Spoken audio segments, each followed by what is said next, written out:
We're going to talk about this thing that is transpiring in Washington today.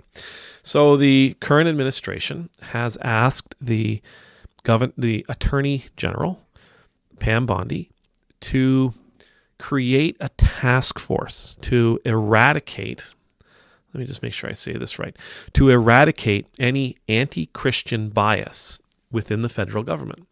And there's been several departments within the federal government that has been saying, hey, if you notice any anti-Christian bias, please let us know so that it can be eradicated.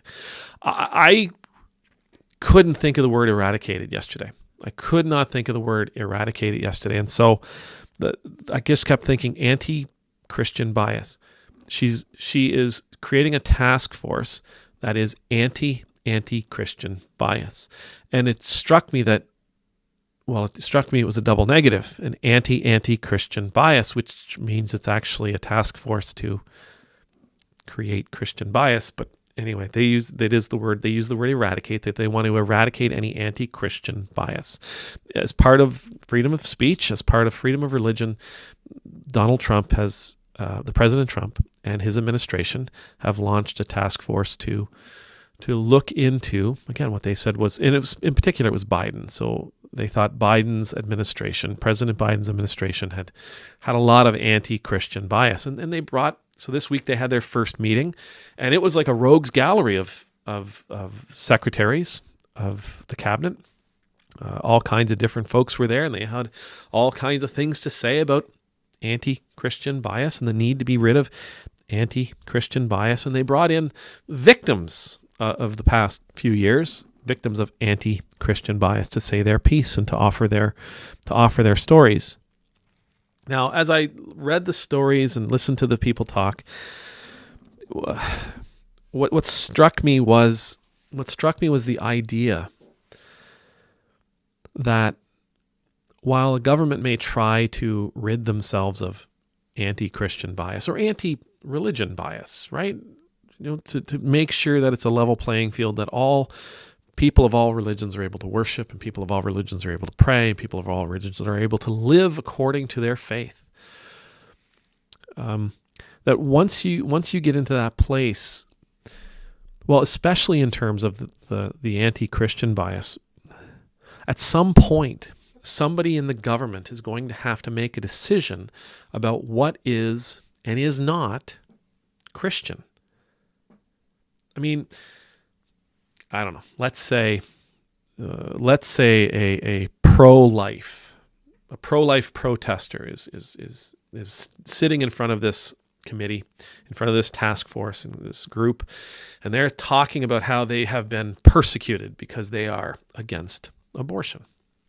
And the task group says, yes, that's right. This was Christians. This was a great example of anti-Christian bias. These laws are put in place to silence Christians. Well, okay, but you're deciding that person has their Christian, that they're doing the Christian thing.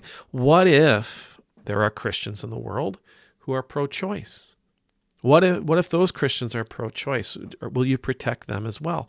One of my thoughts was, okay, so you're protecting Liberty University because, I don't know, maybe they put something in place that affected the lives of LGBTQ plus students, and you put something, and the government said you can't do that because you're ostracizing this group, you're oppressing this group, you're persecuting this group. You can't do that and receive federal funds.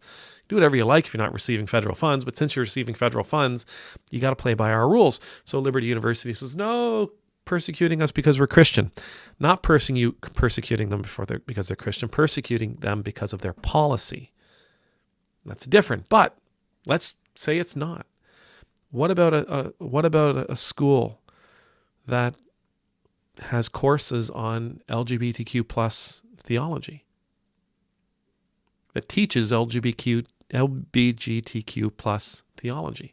What about an Episcopal university or an Episcopal seminary that receives federal money and they teach critical race theory or liberation theology? What if they teach courses on same-gender marriage?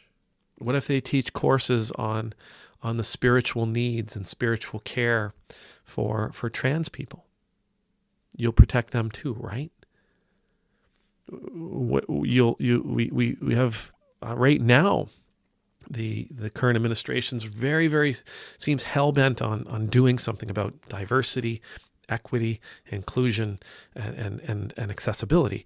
They want this eliminated. They want it removed they want it removed completely from the lips of any federal employee or from any book or law. No more DEIA. No more DEIA. It's these initials got to go, and everything to do with these initials and everything that these initials sort of brought into play. It's got to go. Well, what about a university? What about a Christian university, a Christian organization? What about a Christian church that upholds DEIA, but may receive federal grant money for, I don't know, maybe a food bank or a clothing bank or a homeless shelter, low-income housing, something along those lines? What about that? Will you stop? Will the Justice Department stand between that Christian organization and the administration and say, no, you're persecuting them for their understanding of DEIA in their context? Or will you let it happen? See, that's the thing in this. Like, this isn't, we look at this and go, oh, they're going to protect Christians. At the end of the day, that's not what's going to happen. At the end of the day, the government's going to get to decide who is and is not acting in a Christian way. The government's going to get to decide who is and is not behaving in a Christian way. The government is going to get to decide who is and is not saying Christian things, who is and is not practicing a Christian life, who is and is not studying a Christian theology. We're going to eradicate anti-Christian bias. It means they're going to have to choose. They're going to have to define what is and is not Christian before they can eradicate this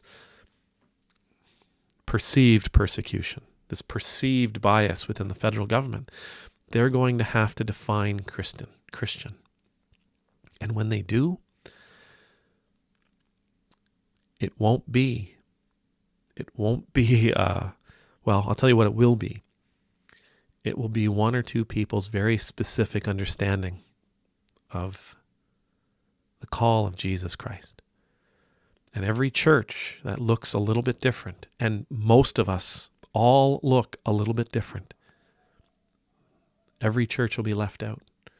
Every Christian who doesn't have that exact same set of beliefs, that same understanding, that same theological bent, will be left out and open to not only persecution from outside, but open to persecution from the federal administration. They're going to decide who is and is not Christian. This is not a good place. This anti-Christian bias task group, regardless of whether or not they mean well, at the end of the day, this is going to be a problem. It's going to be a problem for every believer and every denomination and every church.